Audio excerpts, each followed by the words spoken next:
I have always preferred systems to conversation. I was an inventor concerned less with products than with principles. Machines responded to logic. People rarely did. You live in a world powered by forces you cannot see. Every light that glows, every signal moving through the air, every machine that turns. I recognized them long before you did. Not by observing wires and tools, but by reasoning, by imagination disciplined into precision. In my mind, machines were complete, working, balanced. When something failed in that vision, I felt the imbalance immediately, before thought could explain it. What endured became the framework of your modern world. But if you believe invention is born of brilliance alone, you misunderstand it. It is born of fixation, of sacrifice, and of seeing value where others see only risk.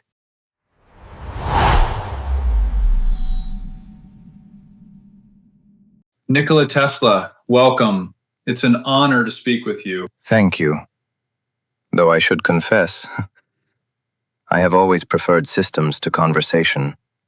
We'll take our chances. Many today know you through a company that bears your name. But who were you, really? If my name encouraged people to think again about ambition and technology, about what is still possible, I welcome that. But a name is only an introduction. I was an inventor concerned less with products than with principles. I believed nature offered energy in abundance, not as a commodity, but as a resource waiting to be understood. I worked with alternating current when the world had invested itself in direct current. I transmitted signals without wires when wires were considered unavoidable. I imagined systems, global, interconnected, automated, before the language existed to describe them. Some of those ideas matured during my lifetime. Others required decades and new minds to recognize their value. If my work still matters, it is not because my name survived, but because I refuse to stop asking, what serves humanity best? What scales beyond profit? What survives convenience? And you pursued those questions relentlessly? Often beyond what was reasonable. Before the ideas, before the machines, what shaped the mind that imagined them? I was born in 1856 to a clerical family in what is now Croatia. My earliest clear memory is of a storm. Lightning fractured the sky, violent, ordered, alive. I asked my father what it was. He told me it was the hand of God. I decided it was a mechanism. From childhood, objects did not remain still in my mind. I rotated them, disassembled them, forced them to improve. People called it unusual. They were correct. Did that distance from others push you toward invention? Yes, machines responded to logic. People rarely did. Your conflict with Thomas Edison became legendary. What truly happened? When I arrived in America, I possessed little more than calculations and conviction. Edison was industrious, practical, persistent, but he was committed to direct current. Direct current functions locally. It does not scale efficiently. Alternating current does. I presented a solution. It was rejected, not for technical reasons, but economic ones. So I left. I found support in George Westinghouse, a man willing to risk reputation for performance. What followed was not a disagreement of equations. It was a campaign. Fear spreads faster than understanding. Animals were electrocuted publicly. Governments were pressured. Danger was exaggerated. Alternating current prevailed for one reason. Reality does not negotiate. But you didn't just argue your case, you performed it. Yes. At the Chicago World's Fair, I demonstrated. I illuminated an entire building wirelessly. I passed immense voltage through my own body. People called it magic. It was physics. But sometimes wonder persuades faster than mathematics. And yet recognition came slowly. Truth does not campaign well. Can you show us the world the way you saw it through one invention? The induction motor. For years, engineers struggled with friction, with wear, with failure over time. I sought a principle, not a workaround. In 1882, while walking in Budapest, reciting Goethe aloud, I saw it. A rotating magnetic field. Not touching the rotor, only influencing it. Motion without contact. I drew the design in the dirt with a stick. By the time I built the prototype, it behaved exactly as it had in my mind. People called this genius. I called it paying attention to what nature was already doing. You trusted the internal model completely? Yes. Perhaps too completely. I once spent years perfecting a bladeless turbine, certain it would transform power generation. It worked flawlessly in theory. In reality, materials had not yet caught up to my imagination. Vision without constraint can become its own prison. You were also known for certain patterns, rituals, sensitivities. Yes.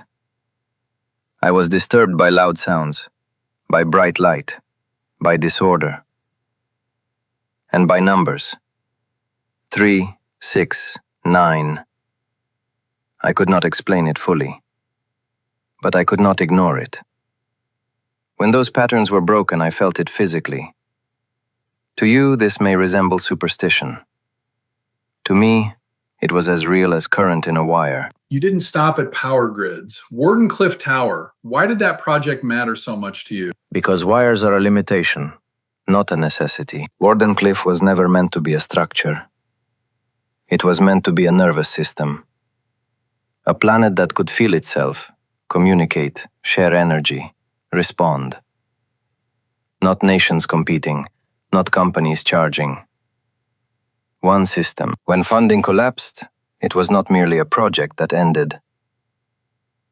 It was the moment the future was asked to become smaller so it could be owned. The tower was dismantled. But what was truly lost was time. You lived alone. You sacrificed much. Why? Because attention is finite. I slept little, worked until my body objected. I chose ideas when people deserved my attention. That choice has consequences. Isolation, misinterpretation, watching others build lives while you chase outcomes no one can yet imagine. I do not advise it, but it was unavoidable for me. Were there any exceptions? The pigeons. In my later years in New York, I fed them daily. One, a white female, returned often. She asked nothing of me except consistency. That I could provide. When she died, I knew my work was finished. Do you regret the isolation? No, but I understand the cost. If you could see today the internet, smartphones, electric cars, what would stand out? I would admire the execution and question the restraint. Wireless communication exists, yet energy production remains primitive. Electric vehicles exist, yet power delivery remains tethered. You refined my concepts, then optimized them for revenue. Progress was monetized before it was completed. Where did we stop? Where profit became more important than possibility. Some ideas are dismissed not because they are impossible, but because they are inconvenient. Humanity still negotiates with the future instead of building it. What is the hardest part of being an inventor? Living ahead of acceptance. You see what works before the world permits it. You can demonstrate it, prove it. But institutions resist, capital hesitates, competitors distort. And you watch ideas dismissed, only to be resurrected after you are gone. The difficulty is not failure, it is absence of timing. And yet the world celebrated Edison more than you. Edison was a better businessman than I was. He understood what people wanted to buy. I understood what civilization needed. Those are not the same thing. I do not regret my choices, But I would be dishonest if I said it did not feel unjust. What would you say to someone with an idea others call impossible? If you can model it clearly, if it solves a real constraint, if it holds under scrutiny, then it is not impossible. Resistance does not indicate error. It indicates unfamiliarity. You may sacrifice comfort. You may lose recognition. You may not see completion. But ideas that improve civilization do not require permission. They require patience longer than a lifetime. And perhaps, if you are fortunate, someone will remember that you tried. Mr. Tesla, thank you for helping us see beyond what is familiar. I hope it encourages someone to look beyond what is accepted. That is where progress begins.